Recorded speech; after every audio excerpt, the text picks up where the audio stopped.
Hello everyone, welcome to Vinyan recipes. ఈరోజు వీడియోలో నేను కొత్త సంవత్సరం సందర్భంగా ఒక కొత్త రెసిపీని మీతో షేర్ చేయబోతున్నాను. నాకు తెలిసి ఈ రెసిపీని మీరు ఇంతకు ముందు ఎప్పుడు ట్రై చేసి ఉండరు. చాలా టేస్టీగా ఉంటుంది. ఒకసారి మీరు తప్పకుండా ట్రై చేయండి. మీరు ప్రతిసారి చేసుకునే రెసిపీసే ఈ కొత్త సంవత్సరం కూడా చేయకుండా ఈ కొత్త సంవత్సరంలో కొత్త రకంగా ఇలా ఈ రెసిపీని ట్రై చేసి మీరు మీ ఫ్యామిలీ మెంబర్స్తో కలిసి హ్యాపీగా ఎంజాయ్ చేయండి. మరి ఆ రెసిపీ ఏంటో ఎలా చేసుకోవాలో ఇప్పుడు చూసేయండి. ముందుగా కుంకుమ పువ్వు థ్రెడ్స్ని ఒక 10 నుండి 15 దాకా తీసుకొని ఒక చిన్న బౌల్లోకి వేసుకోవాలి. ఇలా కుంకుమ పువ్వు తీసుకున్న ఈ బౌల్లోకి వేడిగా ఉన్న పాలను 1/2 కప్పు దాకా తీసుకోవాలి. ఈ రెసిపీలో నేను ఎలాంటి కలర్స్ని యూజ్ చేయట్లేదు కాబట్టి ఇలా పాలల్లో కుంకుమ పువ్వుని కరిగించి తీసుకుంటున్నాను. ఇప్పుడు ఈ పాలను ఒకసారి స్పూన్తో బాగా మిక్స్ చేసి పక్కనుంచుకోండి. ఇప్పుడు నేను ఇక్కడ కొన్ని సంత్రాలను తీసుకుంటున్నాను.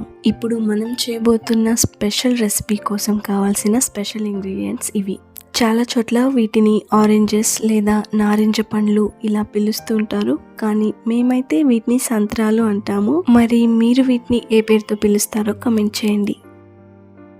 ఇక్కడ నేను 2 సంత్రాలను తీసుకొని వాటికి ఉన్న తొక్కనంతా ఇలా ఒలుచుకుంటున్నాను.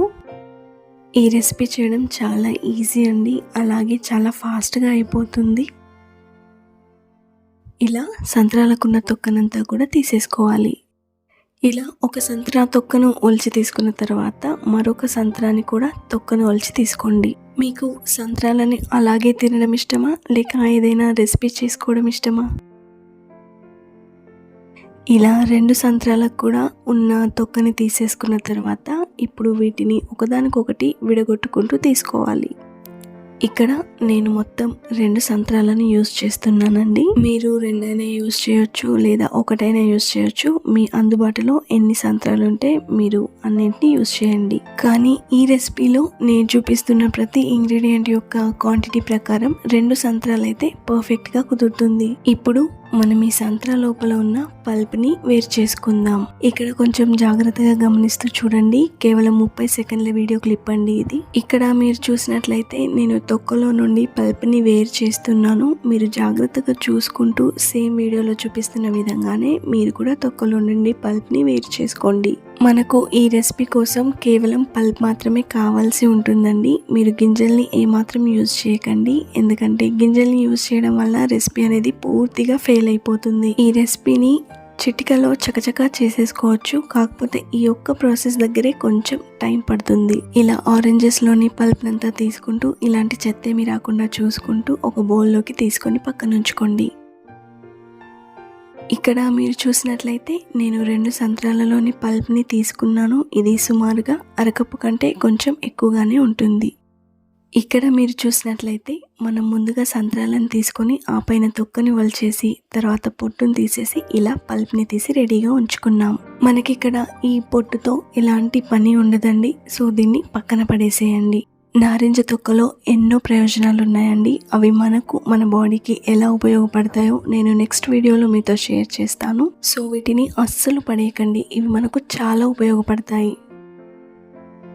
ఇప్పుడు స్టవ్ మీదకి ఇలాంటి ఏదైనా ఒక పాత్రను కానీ లేదా ప్యాన్ని కానీ కడిగి తీసుకోండి. ఇప్పుడు ఈ పాత్రలోకి 3 కప్పుల చిక్కని పాలను వేసుకోండి. పాత్రలోనికి పాలను వేసుకునేటప్పుడు పాత్రను కడిగి తీసుకోవడం అనేది చాలా ఇంపార్టెంట్ అండి, అది మాత్రం అసలు స్కిప్ చేయొద్దు. ఇలా పాలను వేసుకున్న తర్వాత ఇప్పుడు స్టవ్ ఆన్ చేసి పాలను బాగా మరిగించుకోవాలి. మంటను మీడియం ఫ్లేమ్లో ఉంచుకొని పాలను ఇలా గరిటెతో కలుపుతూ మిక్స్ చేసుకుంటూ మరిగించుకుంటే పాలు చక్కగా మరుగుతాయి. లేదంటే పాలు పొంగిపోయే ఛాన్సెస్ కూడా ఉన్నాయి కాబట్టి పొంగకుండా చూసుకుంటూ వాటిని కలుపుతూ మరిగించుకోండి. ఒకవేళ ఈ రెసిపీ చేసుకోవడం కోసం మీ దగ్గర అందుబాటులో పాలు లేకపోతే పాల పొడితో అయినా కూడా ఈ రెసిపీని చేసుకోవచ్చు. పాలు కాస్త మరిగిన తర్వాత ఇప్పుడు ఇందులోకి అరకప్పు కంటే కూడా కొంచెం తక్కువ పంచదారను వేసుకొని బాగా కలుపుకోవాలి. ఇక్కడ మనం చేసుకుంటున్న ఈ రెసిపీకి అరకప్పు పంచదార అయితే సరిగ్గా సరిపోతుంది. ఒకవేళ మీకు తీపి ఎక్కువగా తినడం ఇష్టమున్నా, లేదంటే ఈ రెసిపీ కోసం మీరు తీసుకున్న నారింజ పండ్లు తీయగా కాకుండా కొంచెం పుల్లగా ఉన్నట్లయినా కూడా మీరు హ్యాపీగా పంచదార క్వాంటిటీని పెంచుకోవచ్చు. పంచదారను ఎక్కువగా తినడం మన ఆరోగ్యానికి మంచిది కాదు కాబట్టి వీలైనంత వరకు మీరు తీసుకునే నారింజ పండ్లు తీయగా ఉండేలా, అలాగే మీరు పంచదార క్వాంటిటీని తగ్గించేలా చూసుకోండి. ఇప్పుడు ఇందులోకి మనం స్టార్టింగ్లో నానబెట్టుకున్న సాఫ్రాన్ మిల్క్ ఉన్నాయి కదండి, వాటిని వేసుకొని బాగా మిక్స్ చేసుకోవాలి. ఇలా కుంకుమ పువ్వుని వేసుకోవడం వల్ల పాలు మరీ తెల్లగా ఉండకుండా కాస్త రంగు మారి చాలా బాగుంటాయి. ఇప్పుడు ఇందులోకి నేను ఈ రెసిపీకి మంచి ఆరెంజ్ ఫ్లేవర్ రావడం కోసం ఇక్కడ ఆరెంజ్ ఎసెన్స్ని వేసుకుంటున్నాను. ఆరెంజ్ ఎసెన్స్ని ఒక 3-4 డ్రాప్స్ వేసుకొని బాగా మిక్స్ చేసుకోవాలి. మీ దగ్గర ఒకవేళ ఆరెంజ్ ఎసెన్స్ ఉన్నట్లయితే అస్సలు స్కిప్ చేయకుండా వేసుకోండి, చాలా టేస్టీగా ఉంటుంది. 3-4 డ్రాప్స్ కంటే ఎక్కువగా వేసుకోవద్దు. ఒకవేళ మీ దగ్గర ఈ ఆరెంజ్ ఎసెన్స్ లేదు అనుకున్నట్లయితే ఒక 2-3 యాలకులను దంచుకొని పౌడర్లా చేసుకొని వేసుకున్నా కూడా చాలా బాగుంటుంది. కానీ ఇందులో యాలకులను వేసుకున్నట్లయితే ఆరెంజ్ ఫ్లేవర్ కంటే కూడా ఎక్కువగా యాలకుల ఫ్లేవరే వస్తుంది కాబట్టి నేనైతే ఇక్కడ యాలకుల్ని వాడట్లేదు. చూడండి, ఇక్కడ మనం తీసుకుని మరిగించుకున్న పాలనేవి బాగా మరిగి చక్కగా చిక్కబడి ఈ రెసిపీకి కావాల్సిన విధంగా తయారయ్యాయి. ఇప్పుడు స్టవ్ ఆఫ్ చేసేసి వీటిని పూర్తిగా చల్లార్చుకోవాలి. ఈ పాలను మీరు ఫ్రిడ్జ్ లో పెట్టుకొని అయినా కూడా చల్లార్చుకోవచ్చండి, బట్ నేను అలా చేయకుండా బయటే ఉంచుకొని పూర్తిగా చల్లార్చుకుంటున్నాను. ఇప్పుడు ఒక మిక్సింగ్ బౌల్ తీసుకొని ఇలా కంప్లీట్గా చల్లారిపోయిన పాలను ఆ మిక్సింగ్ బౌల్లోకి ట్రాన్స్ఫర్ చేసుకోండి. ఇప్పుడు ఇలా పూర్తిగా చల్లారిపోయిన పాలలోకి మనం ముందుగానే తీసి పక్కన ఉంచుకున్న ఆరెంజ్ పల్ప్ని వేసుకొని ఒకసారి బాగా మిక్స్ చేసుకోవాలి. పాలు పూర్తిగా చల్లారిన తర్వాతే ఆరెంజ్ పల్ప్ని వేసుకోవాలని గుర్తుంచుకోండి. ఒకవేళ పాలు వేడిగా ఉన్నప్పుడే మీరు ఆరెంజ్ పల్ప్ని వేసారంటే పాలన్నీ విరిగిపోయే ఛాన్సెస్ ఉన్నాయి కాబట్టి అవి చల్లారేంత వరకు వెయిట్ చేయడం మంచిది. ఇప్పుడు నేను ఇక్కడ పైనుండి గ్రీన్ కలర్ మరియు రెడ్ కలర్ టూటీ ఫ్రూటీస్ని వేసుకుంటున్నాను. ఇవి టోటలీ ఆప్షనల్. ఒకవేళ మీ దగ్గర ఏ కలర్ టూటీ ఫ్రూటీస్ ఉన్నా కూడా వేసుకోవచ్చు, లేదంటే కాజు బాదాంని కూడా వేసుకోవచ్చు. ఇందులో మనం గార్నిషింగ్కి ఏం వేసుకోకపోయినా పర్లేదండి, టేస్ట్లో ఎలాంటి మార్పు రాదు.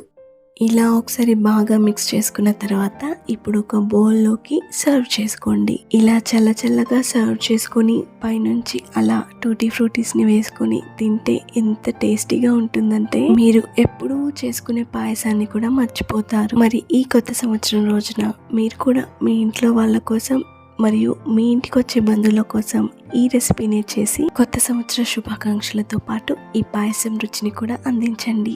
మరి మీకు ఈ కొత్త రకమైన పాయసం రెసిపీ నచ్చినట్లయితే వీడియోని తప్పకుండా లైక్ చేసి మీకు తెలిసిన వారితో ఈ వీడియోని షేర్ చేసి ఇలాంటి మరిన్ని టేస్టీ అండ్ యమ్మీ రెసిపీస్ కోసం నా ఛానల్ని సబ్స్క్రైబ్ చేసుకోండి. Thanks for watching my video.